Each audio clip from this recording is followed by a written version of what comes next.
Hi and welcome to Fun Swedish. Today we're going to talk about the Swedish letter and vowel E. We have previously made videos about all the Swedish vowels. You can check them out here. But today we will dig deeper in how you pronounce the Swedish E. The first thing you need to know about this letter is that it might look just like the English one, but the sound is actually completely different. E, E, E, E.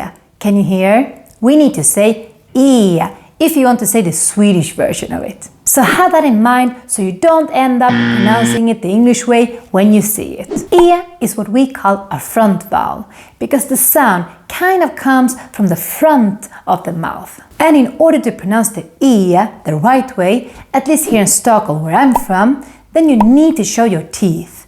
E. If you don't show your teeth, then you won't make the right E sound. E. If your muscles hurt when you do the E, then it means that you're doing the right thing. You could also say that's a little bit like doing a fake smile. E. Like this awesome mom does. Her name is Rachel and she would be able to do the Swedish E without any problem. A funny thing is that E is not only a letter and a vowel, it's also a word, at least in spoken slang Swedish. Because we have a tendency to say E instead of är, especially here in Stockholm, like in this conversation. Vem är det? Det är kungen. Another thing that is important to know about the E is that just like all the Swedish vowels, it has a long version and a short version. E in the long version sounds like how we say it in the alphabet. E, E. While the shorter version of this letter sounds more like an E. So how can you tell if you should do the long version or the short version of this sound? Well, let's repeat this rule we learned in the previous vowel videos. In general, if the vowel, in this case the E, is followed by just one consonant, then it becomes long. E. It's like the vowel is more powerful than the consonant. That's why it wins against just one consonant. And you can hear the long version of the E in the word el, which is a shorter version, also the most common version to say electricity in Swedish. E has also a tendency to become long if it is in the end of a word, like in the word te. Listen to this phrase. Vill du ha en kopp te? Did you hear the long E there in the end? Other words with the long version of the E is in the word se or be. On the other hand, if we have more than just one consonant coming after the E, then it becomes short, at least in general, more like an E sound. And as you can hear, it's very different from the long version, E. And here you could say that if the vowel is followed by two consonants, then it's too much for the vowel to handle. So here the consonants win. The stress is more in the consonants. And that's why the E becomes short instead. And we get this E sound. Like in the word ett, one. We don't say et. No, we say ett. Short E, stress on the consonants.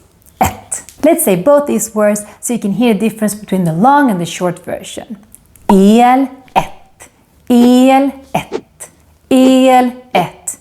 Do you follow me? If you want to practice more of these things and learn more about Swedish pronunciation, then you should take any of our online video courses. We always include things about pronunciation in our courses because it's so important to get the pronunciation right if you want to be understood by a Swede. You can actually test our online video courses for 30 days. So if you don't like them, you will get the money back. So you have nothing to lose. So just click the link and sign up. Moving on. There are of course some exceptions to this rule about the vowel being affected by the amount of consonants coming after it. And with all the vowels with exceptions, E might be the one that has the most. It's kind of a cursed vowel. Don't curse me. Don't curse me, please. So I will show you some other exceptions later in this video.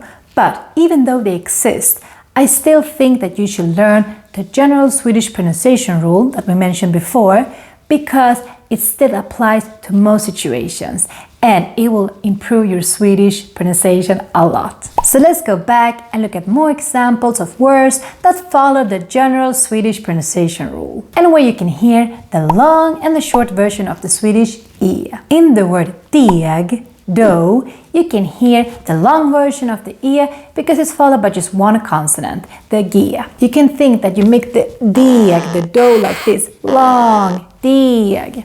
But then we have the word 11, 11, and here the E is short because we have two consonants coming after. That's why it becomes more of an E sound, 11. So let's compare these two words.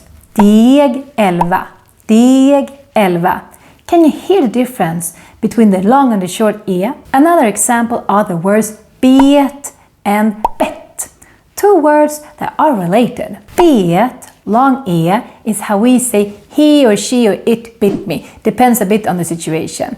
But it's basically the verb of bita, bite, to bite, in the past. Bet. For example, Charlie bit me. Charlie bit me. And like you can hear, the E in bet is long because it's followed by just one consonant. But then we have the noun of this version. Ett bett, a bite. Like in this example.